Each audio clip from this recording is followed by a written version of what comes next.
एक छोटे से गांव में अमन नाम का एक लड़का रहता था। वह बहुत होशियार था और उसके पास कई सपने थे। लेकिन एक समस्या थी, उसे असफलता से बहुत डर लगता था। जब भी उसे कोई नया मौका मिलता, उसका डर उसे रोक देता। वह सोचता, अगर मैं फेल हो गया तो, अगर लोग मेरा मजाक उड़ाएंगे तो। अमन का यह डर इतना बढ़ गया कि उसने कोशिश करना ही छोड़ दिया। वह अपने दोस्तों को आगे बढ़ते देखता, लेकिन खुद पीछे रह जाता।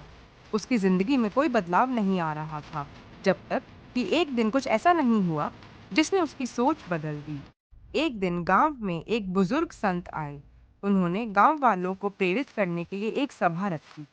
अमन भी वहां पहुंचा, लेकिन वह चुपचाप सबसे पीछे बैठ गया।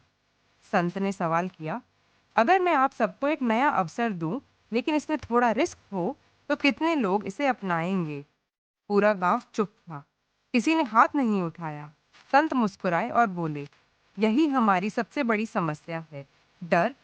डर हमें मौके लेने से रोकता है। लेकिन क्या आप जानते हैं कि डर सिर्फ हमारे दिमाग में होता है? अमन को यह सुनकर हैरानी हुई। उसने सोचा, क्या मेरा डर भी सिर्फ मेरे दिमाग में है? सभा के बाद अमन संत के पास गया और पूछा, गुरुजी, मैं अपने डर को कैसे हरा सकता हूँ? संत ने मुस्कुराते हुए एक गिलास पानी लिया और उसमें एक काला पत्थर डाल दिया। फिर उन्होंने अमन से पूछा, क्या इस पानी का रंग बदला? अमन बोला, नहीं, पानी वैसा ही है। संत ने एक और काला पत्थर डाला और फिर पूछा, अब? अमन ने कहा, नहीं, पानी अभी भी साफ है। संत ने कहा, बिल्कुल, डर भी ऐसा ही होता है। अगर तुम अपने डर को लगातार बढ़ने दोगे, तो एक दिन यह तुम्हें पूरी तरह रोक देगा। लेकिन अगर तुम अपने डर के साथ आगे बढ़ोगे, तो यह तुम्हें प्रभावित नहीं करेगा। अमन को यह समझ आ गया कि उसे अपने डर पर काबू पाना होगा। अगले ही दिन अमन ने पहला कदम उठाया।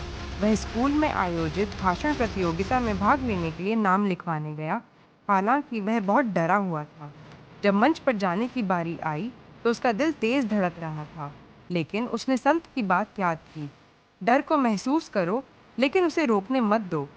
उसने गहरी सांस ली और मंच पर पहुंचा।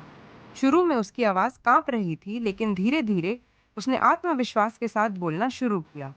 लोगों की तालियों की गूंज के साथ उसे एहसास हुआ, मैं डर से बड़ा हूँ। अमन की यह छोटी जीत उसकी जिंदगी बदल गई। अब वह हर मौके को अपनाने लगा और डर से डरना छोड़ दिया। दोस्तों, डर तब तक शक्तिशाली रहता है जब तक हम उसे खुद पर हावी होने देते हैं। लेकिन जब हम उसके सामने खड़े होते हैं, तो वह कमजोर पड़ जाता है। अगर अमन अपने डर को हरा सकता है, तो आप भी कर सकते हैं। इसलिए अगली बार जब कोई नया अवसर आए, तो खुद से पूछिए, क्या मैं डर से भागूंगा या उसे हरा कर आगे बढ़ूंगा? याद रखिए, डर सिर्फ एक भ्रम है। आगे बढ़ना असली हिम्मत है।